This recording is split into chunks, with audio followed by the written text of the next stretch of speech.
ഈ അടുത്ത കാലത്ത് ക്ലിനിക്കിൽ ഒരു പേഷ്യൻ്റ് വന്നിരുന്നു. പുള്ളി ഒരു ടീച്ചറായിരുന്നു. ആ പേഷ്യൻ്റ് വളരെ സങ്കടത്തോടുകൂടിയാണ് വന്ന് പറഞ്ഞത്. കാരണം ആ പേഷ്യൻ്റ് വരാനുള്ളൊരു കാരണം പുള്ളിയുടെ ഒരു ഫ്രണ്ട്, അവരുടെ ഒരു റിലേറ്റീവ് നമ്മളടുത്ത് വന്ന് അസുഖം മാറിയതുകൊണ്ടാണ് വന്നത്. ഡോക്ടറെ വളരെ സങ്കടത്തോട് പറയാം, ഡോക്ടറെ എനിക്ക് വായ്നാറ്റാണ്. കാരണം അതുകൊണ്ട് ഞാനൊരു ടീച്ചറാണ്, അതുകൊണ്ട് എനിക്ക് സ്റ്റുഡൻസുമായിട്ട് സംസാരിക്കാൻ പറ്റുന്നില്ല.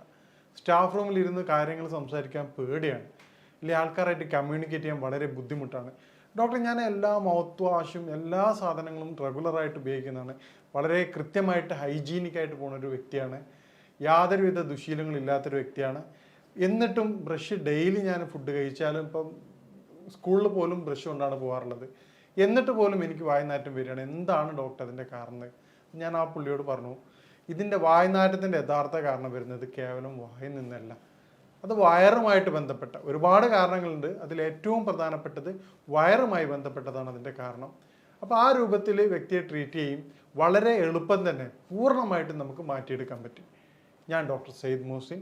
ഇന്ന് നമ്മൾ സംസാരിക്കാൻ പോകുന്ന വിഷയം വായ്നാറ്റത്തിൻ്റെ കാരണം എന്താണ്, ഏത് തരത്തിൽ അത് നമുക്ക് പരിഹരിക്കാം, എന്തൊക്കെ രൂപത്തിൽ അത് വരാതിരിക്കാനുള്ള മുൻകരുതൽ എടുക്കാം എന്നാണ് സംസാരിക്കുന്നത്.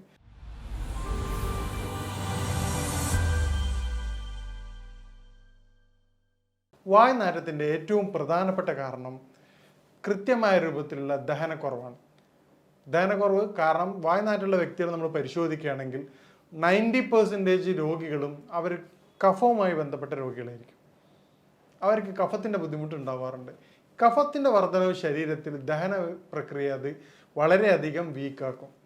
ഈ രൂപത്തിൽ വീക്കാകുന്നതോടുകൂടി കൃത്യമായ ദഹനമില്ലായ്മയും പിന്നീട് ആ കഫം അവിടെ കിടക്കുന്നുണ്ടാകുന്ന സ്മെല്ലാണ് യഥാർത്ഥത്തിൽ വായ്നാറ്റായിട്ട് പുറത്തു വരുന്നത്. ഇത് നമ്മൾ കേവലം മൗത്ത് വാഷ് ഉപയോഗിക്കുമ്പോൾ ഏറ്റവും പ്രധാനപ്പെട്ട പ്രശ്നം എന്നാണ് നോർമലി മൗത്ത് വാഷിൽ ഏറ്റവും പ്രധാനപ്പെട്ട ഒരു കണ്ടന്റ് ആൽക്കഹോളാണ്. ഈ ആൽക്കഹോൾ ഉപയോഗിക്കുന്നതുകൊണ്ട് ഈ കണ്ടന്റ് ബേസ് സാധനം നമ്മുടെ നോർമൽ ബാക്ടീരിയയുടെ ബുദ്ധിമുട്ടും മൗത്ത് ഡ്രൈ ആക്കുകയും ചെയ്യും. ഇത് വായ്നാറ്റത്തിനെ വളരെയധികം ത്വരിതപ്പെടുത്തുകയാണ് വേറെ തരത്തിൽ ചെയ്യുക. ടെമ്പററി സൊല്യൂഷൻ എന്നുള്ള അടിസ്ഥാനത്തിൽ ആ ഒരു സമയത്ത് മാത്രം മാറ്റം ഉണ്ടാകുകയും, അപ്പോൾ ഈ തരത്തിൽ കൃത്യമായ രൂപത്തിൽ ചെയ്യുന്ന വ്യക്തികൾ ഈ രൂപങ്ങൾ സ്വീകരിക്കുമ്പോൾ അത് ഗുണത്തേക്കാളേറെ ദോഷമാണ് ഉണ്ടാവുക. അപ്പോൾ എന്താണ് അതിൻ്റെ കാരണങ്ങൾ എന്ന് നമുക്ക് പരിശോധിക്കാം. മേൽ പറഞ്ഞതുപോലെ ഈ കഫത്തിൻ്റെ ബുദ്ധിമുട്ട് ഉണ്ടാക്കുന്നതിൻ്റെ കാരണമായിട്ടുള്ള കൃത്യമായ സമയത്തല്ലാതുള്ള കുളികൾ, പിന്നീട് ഈ കഫത്തിൻ്റെ പ്രയാസങ്ങൾ വരുമ്പോൾ ശരീരത്തിൽ ഉദാഹരണത്തിന് ഏറ്റവും പ്രധാനമായിട്ട് കണ്ടുവരുന്ന പ്രശ്നമാണ് അലർജി. ഈ ബുദ്ധിമുട്ടുള്ള ആൾക്കാർക്ക് ഒരു 70 to 80% പേഷ്യൻസ് പറഞ്ഞാൽ ഡോക്ടർ എനിക്ക് തുമ്മലിൻ്റെ ബുദ്ധിമുട്ടുണ്ട്, അല്ലെങ്കിൽ എനിക്ക് മൂക്കൊലിപ്പിൻ്റെ പ്രയാസമുണ്ട്, തലവേദനയുണ്ട്, അസിഡിറ്റി പോലെ തന്നെ എനിക്ക് ഏറ്റവും പ്രധാനപ്പെട്ട ബുദ്ധിമുട്ടാണ് ഡോക്ടറെ വളരെയധികം കഫത്തിൻ്റെ, കാരണം തല കുനിക്കുന്ന സമയത്ത് തലക്കനം വരികയാണ്. അപ്പോൾ കഫത്തിൻ്റെ ബുദ്ധിമുട്ട് എന്തൊക്കെയാണ് ശരീരത്തിൽ കാണിക്കുന്നത് ആ എല്ലാവിധ ലക്ഷണങ്ങളും ആ വ്യക്തി പറയുകയാണ്. അപ്പോൾ ഈ കാര്യം നമ്മൾ പറയുമ്പോഴാണ് അവർ പറയുന്നത് ഡോക്ടർ ഇതെനിക്കുണ്ട്. അപ്പോൾ കഫം വരാതിരിക്കാൻ എന്തൊക്കെ ശ്രദ്ധിക്കുക എന്നുള്ളത് നോക്കുകയാണെങ്കിൽ നമുക്ക് വായ്നാറ്റം ഒരുവിധം വരെ നമുക്ക് പരിഹരിക്കാം. അതിനുള്ള മാർഗ്ഗങ്ങൾ നമ്മൾ അവസാനം വിശദമായിട്ട് വിശദീകരിക്കുന്നതാണ്. ഇനി മറ്റൊരു പ്രധാനപ്പെട്ട കാരണമാണ് കോൺസ്റ്റിപ്പേഷൻ. കൃത്യമായ ശോധനയില്ലായ്മ വായ്നാറ്റത്തിൻ്റെ മറ്റൊരു പ്രധാനപ്പെട്ട കാരണമാണ്. കാരണം ഇന്നത്തെ ലൈഫ് സ്റ്റൈൽ കൊണ്ട്, കൃത്യമായ ഉറക്കക്കുറവില്ലാത്തത് കൊണ്ട്, രാത്രി വളരെ വൈകിട്ട് ഉറങ്ങുകയും രാവിലെ ലേറ്റായിട്ട് എഴുന്നേൽക്കുകയും ചെയ്യുന്നതിലൂടെ ദഹന പ്രക്രിയ വളരെ കുറവാണ്. ഇതേ രൂപത്തിൽ തന്നെയാണ് ഹൈ കലോറി ഫുഡ്. നമ്മൾ കഴിക്കണ ഭക്ഷണം, ഉദാഹരണത്തിന് നമുക്ക് ആവശ്യത്തിലധികമുള്ള കലോറി ഫുഡാണ് ഇന്ന് കഴിക്കുന്നത്. ജങ്ക് ഫുഡായിട്ടായാലും മറ്റെല്ലാ രൂപത്തിലേക്ക് കഴിഞ്ഞാൽ, ഇപ്പം ജങ്ക് ഫുഡ് മാത്രമല്ല, നമ്മൾ പൊതുവേ ഡോക്ടേഴ്സ് കുറ്റപ്പെടുന്ന കാര്യമാണ് ജങ്ക് ഫുഡ് കുറ്റപ്പെടുത്തേണ്ട വേണം, യാതൊരു സംശയമില്ല. പക്ഷേ നമ്മൾ അറിയാതെ സൈഡിലൂടെ സംഭവിക്കുന്ന വേറൊരു കാര്യമുണ്ട്, അത് എണ്ണ പലഹാരങ്ങളാണ്. നമ്മൾ കഴിക്കുന്ന ഒരു സമൂസയൊക്കെ കഴിച്ചാൽ നോർമലി അതിൻ്റെ കലോറിക് വാല്യൂ എന്ന് പറഞ്ഞു കഴിഞ്ഞാൽ ഒരു 3 to 4 കിലോമീറ്റർ സഞ്ചരിക്കാനുള്ള എനർജി ഒരു സമൂസയിലൂടെ കിട്ടുന്നുണ്ട്. ഈ തരത്തിൽ നമ്മൾ ചായ കുടിക്കുന്ന സമയത്ത് 3-4 സമൂസ അല്ല 2-3 സമൂസ കഴിച്ച് ആ വ്യക്തി വരെ ബൈക്കിലാണ്, ആ തൊട്ടടുത്ത ഓഫീസ് പോയിട്ട് വീണ്ടും വെറുതെ ഇരിക്കുകയാണ്. പിന്നീട് കഴിക്കുന്ന ബർഗർ, അതുപോലെ ഓരോ ഫുഡ് കഴിക്കുന്നത് ഹൈ കലോറി ഫുഡാണ്. ഇത് നമ്മുടെ ബാലൻസിങ് ഇൻ ആൻഡ് ഔട്ടിൻ്റെ റേഷ്യോ യാതൊരുവിധ പൊരുത്തപ്പെടാത്ത രൂപത്തിലേക്ക് മാറുകയാണ്. ഇത് നമ്മുടെ ഫുഡ് സ്റ്റൈൽ മാറുന്നതോടുകൂടി കൃത്യമായ ഫിസിക്കൽ മൂവ്മെൻറ്റ്സ് ഇല്ലാത്ത അവസ്ഥ, നേരത്തെ പറഞ്ഞ പോലെ സഡൻഡറി ലൈഫ് സ്റ്റൈലിൻ്റെ കാരണമായിക്കൊണ്ട് വൈകി ഉറങ്ങി എഴുന്നേൽക്കുന്ന വ്യക്തി രാവിലെ കുളിച്ച് എഴുന്നേറ്റ് ഉടനെ ബൈക്കോ കാറോ എടുത്തിട്ട് ഓഫീസിലേക്ക് പോവാണ്. പിന്നീട് ഇതേപോലെയാണ് വൈകിട്ട് വരുന്നത്. കൃത്യമായ വ്യായാമത്തിന് സമയം അവർ കിട്ടാറില്ല. പിന്നെ ഓഫീസ് ഡോർ ടു ഡോറാണ്. ഫിസിക്കൽ മൂവ്മെൻറ്റ്സ് വളരെ കുറവാണ്. ഉദാഹരണത്തിന് പണ്ടൊക്കെ ട്രെയിനിൽ പോകുന്ന വ്യക്തികളാണെങ്കിൽ കുഴപ്പമില്ല, സ്റ്റേഷൻ നടക്കുന്ന ബുദ്ധിമുട്ടുണ്ടായിരുന്നു. നടക്കാനുള്ളൊരു ടൈം പോലും നമുക്ക് ഫിസിക്കൽ ആക്ടിവിറ്റീസ് കിട്ടാറുണ്ട്. ഇന്ന് സ്റ്റേഷനിലായാലും എല്ലാം നമുക്ക് ബൈക്ക് അല്ലെങ്കിൽ ഡോർ ടു ഡോറാണ്, കാറോ ബൈക്കോ കാര്യങ്ങളാണ് 90% പീപ്പിൾസ് ഉപയോഗിക്കുന്നത്. ഇത്തരത്തിൽ ഫിസിക്കൽ മൂവ്മെൻറ്റ്സ് കുറയുമ്പോൾ ശരീരത്തിൽ കോൺസ്റ്റിപ്പേഷൻ വന്ന് കണ്ടുവരാറുണ്ട്. ഇത് വായുനാറ്റത്തിൻ്റെ പ്രധാനപ്പെട്ട ഒരു വില്ലനാണ്. അപ്പം നിങ്ങൾക്ക് ഈ കോൺസ്റ്റിപ്പേഷൻ കൊണ്ടാണ് വായുനാറ്റം വരുന്നത്. വായുനാറ്റമുള്ള വ്യക്തികൾ കോൺസ്റ്റിപ്പേഷൻ അടിയന്തരമായിട്ട് ക്ലിയർ ചെയ്യേണ്ടതാണ്. അപ്പോൾ കോൺസ്റ്റിപ്പേഷൻ ക്ലിയർ ചെയ്യേണ്ട കാര്യം നമ്മൾ അവസാനം വിശദമായിട്ട് സംസാരിക്കുന്നുണ്ട്. പിന്നീട് ഉണ്ടാവുന്ന ഏറ്റവും പ്രധാനപ്പെട്ട ഒരു കാര്യമാണ് DNS, ഡീവിയേറ്റഡ് നാസൽ സിസ്റ്റം. മൂക്ക് വളഞ്ഞിട്ടുള്ള പേഷ്യൻസിന് വായുനാറ്റം കണ്ടുവരാറുണ്ട്.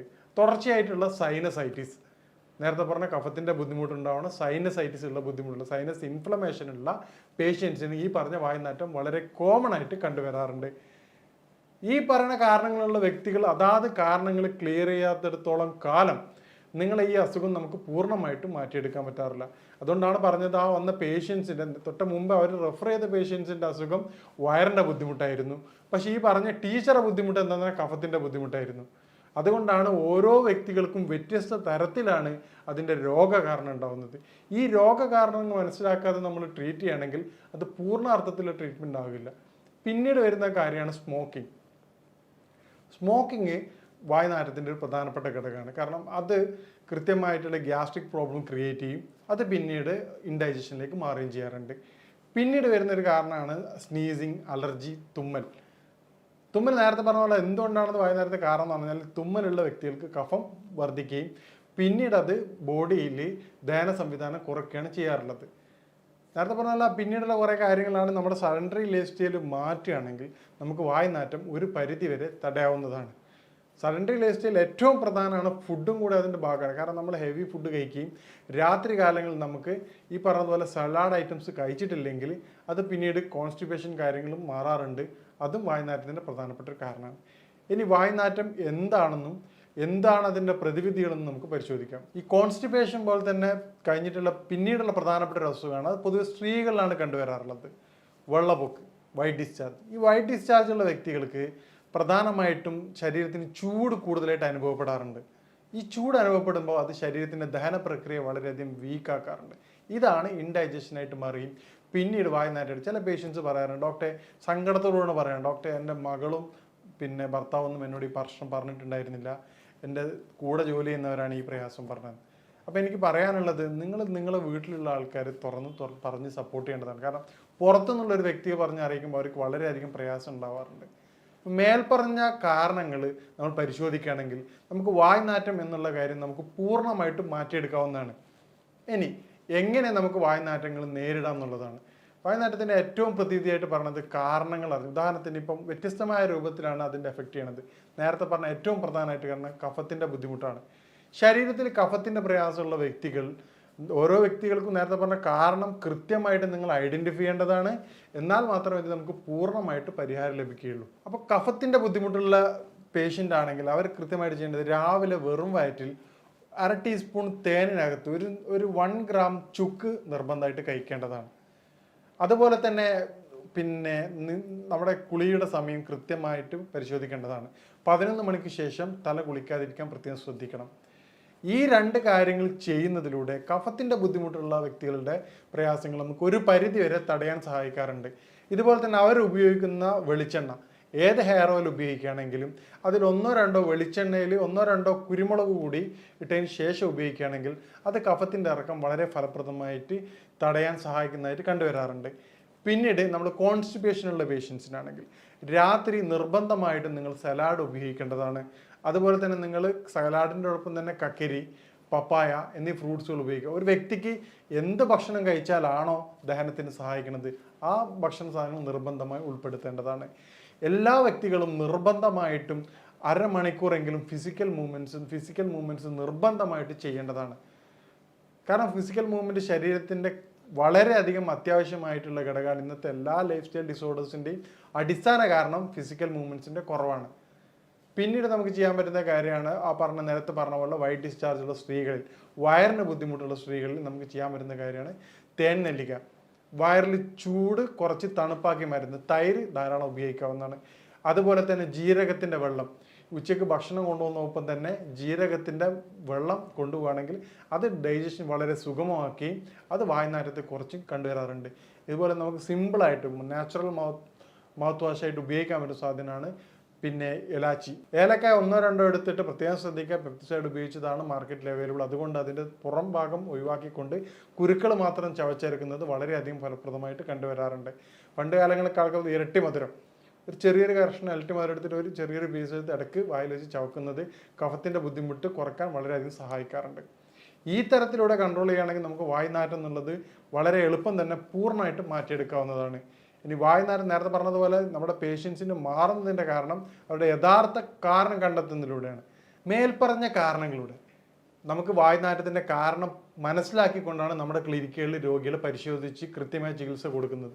ഇതിലൂടെയാണ് നമുക്ക് പൂർണ്ണമായിട്ട് അത് മാറ്റം കൊടുക്കാമെന്ന്. അപ്പം നിങ്ങൾക്കും നിങ്ങളുടെ കാരണം കണ്ടെത്തിക്കൊണ്ട് പൂർണ്ണമായിട്ടും അതിൻ്റെ പരിഹാരം നേടുകയാണെങ്കിൽ നിങ്ങൾക്കും വായ്നാറ്റം പൂർണ്ണമായിട്ട് മാറ്റാവുന്നതാണ്. ഞാൻ പറഞ്ഞതുപോലെ എന്താണ് നിങ്ങളുടെ വായ്നാറ്റത്തിൻ്റെ കാരണം എന്നുള്ളത് നിങ്ങൾ കൃത്യമായിട്ട് മനസ്സിലാക്കുക. ഈ രൂപത്തിൽ മനസ്സിലാക്കിയിട്ട് അതിൻ്റെ പ്രതിവിധി തേടുകയാണെങ്കിൽ നിങ്ങളുടെ വായ്നാറ്റം നിങ്ങൾക്ക് പൂർണ്ണമായിട്ടും മാറ്റാവുന്നതാണ്. ഇനി ഇതുമായിട്ട് ബന്ധപ്പെട്ട സംശയങ്ങളും കാര്യങ്ങളും നിങ്ങൾക്ക് ബന്ധപ്പെടാവുന്നതാണ്. ഇനി മറ്റൊരു വിഷയമായിട്ട് കാണാം. നന്ദി.